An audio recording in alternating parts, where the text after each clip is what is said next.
Tuesday, and it's Michelle, and today I want to talk about something that no one ever talks about, but it exists daily.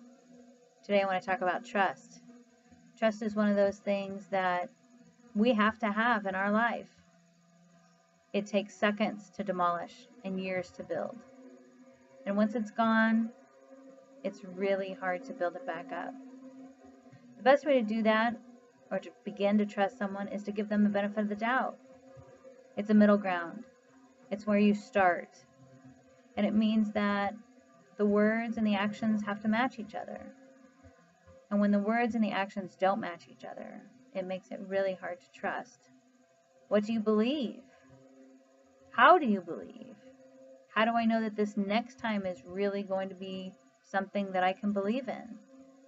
How do I know that the words aren't just full of broken promises that will leave me unfulfilled? How do I know that this is going to be something that I can take to the bank?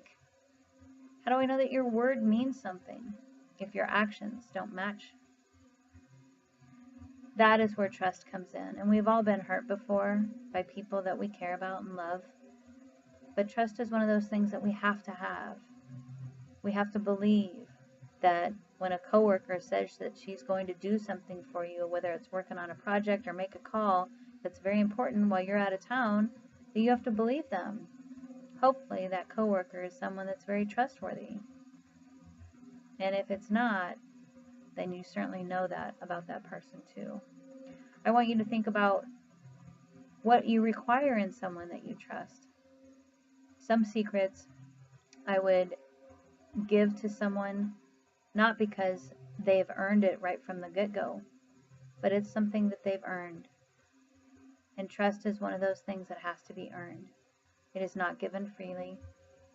And that is going to be one of the hardest things for us to learn in this life. It's not always going to be easy.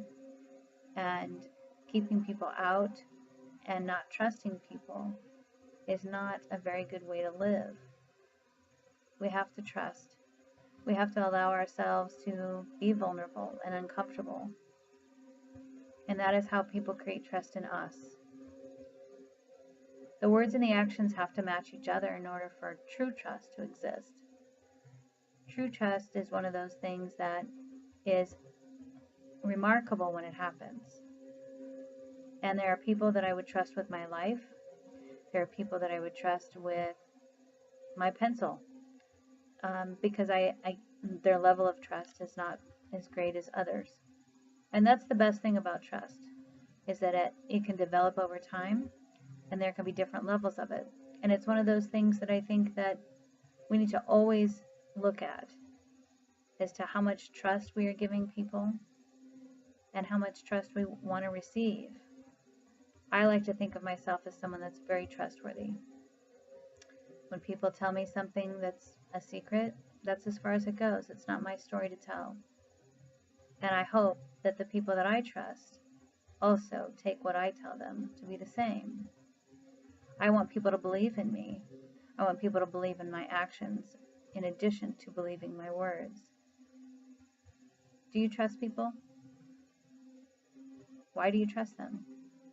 How do you learn to trust again when you've been hurt?